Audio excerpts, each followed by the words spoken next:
आप दिल्ली में बैठे हैं और सिर्फ 21 मिनट में बुलेट ट्रेन से एयरपोर्ट पहुंच जाते हैं। मेरठ से निकले और बिना ट्रेन बदले सीधे फ्लाइट पकड़ ली। लखनऊ से आए, वंदे भारत से उतरे और कुछ कदम चलकर इंटरनेशनल टर्मिनल पहुंच गए।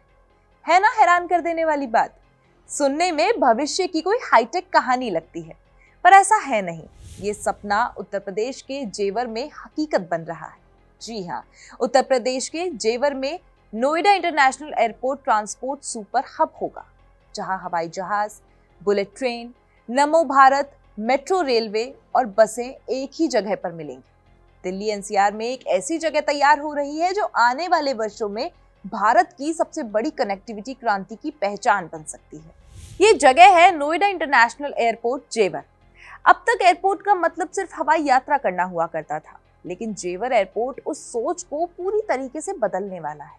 यहाँ सिर्फ फ्लाइट्स नहीं उड़ेंगी, बल्कि देश के सबसे आधुनिक ट्रांसपोर्ट सिस्टम एक ही छत के नीचे मिलेंगे। सोचिए, अगर किसी शहर में airport, bullet train station, rapid rail, metro station, railway junction और बस टर्मिनल एक साथ मौजूद हों, तो वो जगह कितनी बड़ी आर्थिक ताकत बन सकती है। जेवर को ठीक इसी दिशा में विकसित किया जा रहा है। सबसे पहले बात करते हैं नमो भारत रैपिड रेल की। गाजियाबाद से जेवर एयरपोर्ट तक करीब 72 किलोमीटर लंबा कॉरिडोर बनाया जाएगा। इस रूट के शुरू होने के बाद गाजियाबाद से एयरपोर्ट तक का सफर सिर्फ 50 से 60 मिनट में पूरा हो सकेगा। सबसे खास बात यह है कि मेरठ, दिल्ली, गाजियाबाद के यात्री बिना ट्रेन बदले सीधे एयरपोर्ट तक पहुंच सकेंगे। नमो Bharat rapid rail corridor sector 62, 71, Noida city centre, NSEZ, Surajpur Kasna, परी चौक और यमुना एक्सप्रेसवे के कई महत्वपूर्ण सेक्टरों को जोड़ते हुए एयरपोर्ट तक पहुंचेगी। लेकिन कहानी जो है वो यही खत्म नहीं होती। असली गेम चेंजर तो बुलेट ट्रेन बनने वाली। दिल्ली के वाराणसी के बीच प्रस्तावित हाई स्पीड रेल कॉरिडोर का पहला बड़ा एक्शन नोएडा एयरपोर्ट होगा। ये ट्रेन सराय काले खां से चलेगी और मात्र 21 मिनट में जेवर पहुंच जाएगी।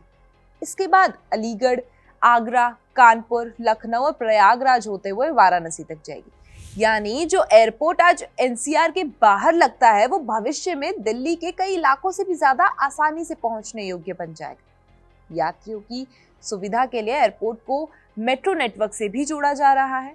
नॉलेज पार्क 2 से शुरू होने वाली नई मेट्रो लाइन सीधे एयरपोर्ट तक जाएगी। भविष्य में दिल्ली मेट्रो, एयरपोर्ट एक्सप्रेस और नमो भारत नेटवर्क के साथ इसका इंटीग्रेशन भी किया जाएगा। अब सवाल उठता है कि अगर कोई फ्लाइट से नहीं बल्कि ट्रेन से आना चाहे तो? इसके लिए भारतीय रेलवे भी बड़ा प्लान तैयार कर चुका है। एयरपोर्ट के पास नया जेवर रेलवे स्टेशन बनाया जाएगा, जिसे अंडरग्राउंड टनल के जरिए एयरपोर्ट से जोड़ा जाएगा। चोला रुंधी को जोड़ने वाली नई रेलवे लाइन के जरिए ये स्टेशन देश के मुख्य रेल नेटवर्क से कनेक्ट होगा। इसका मतलब है कि भविष्य में वंदे भारत, शताब्दी, राजधानी, तेजस जैसी ट्रेनें सीधे नोएडा एयरपोर्ट तक पहुंच सकती हैं। पूर्वांचल, बिहार, बंगाल, हरियाणा, महाराष्ट्र और दक्षिण भारत से आने वाले यात्रियों को भी सीधा इसका फायदा मिलेगा। अब आप सोच रहे होंगे कि यात्रियों के तो मजे ही मजे हो गए। तो मैं आपको बता दूं कि जेवर सिर्फ यात्रियों के लिए ही नहीं बना है, बल्कि असली खेल माल ढुलाई और व्यापार का है। और यही जेवर को दुनिया के बड़े ट्रांसपोर्ट हब्स की कतार में खड़ा कर सकता है। दादरी और बुड़ाकी में एशिया के सबसे बड़े ड्राई पोर्ट और मल्टी मॉडल लॉजिस्टिक हब का निर्माण किया जा रहा है। ये ईस्टर्न और वेस्टर्न डेडिकेटेड फ्रेट कॉरिडोर को जोड़ेगा। यहाँ smart warehouse, cold storage, container yard और कस्टम क्लियरेंस जैसी सुविधाएं एक ही जगह पर उपलब्ध होंगी। इसके अलावा बुड़ाकी में देश का सबसे बड़ा interstate bus terminal, railway terminal, metro station और लोकल बस नेटवर्क भी विकसित किया जा रहा है। यहाँ से पॉड टैक्सी के जरिए यात्रियों को सीधे एयरपोर्ट तक पहुंचाया जाएगा। कुल मिलाकर जेवर एयरपोर्ट सिर्फ एक एयरपोर्ट नहीं, बल्कि हवाई, रेल, मेट्रो, बस और लॉजिस्टिक नेटवर्क का ऐसा संगम बनने जा रहा है जो पूरे उत्तर भारत की अर्थव्यवस्था, कनेक्टिविटी की तस्वीर को बदल सकता है।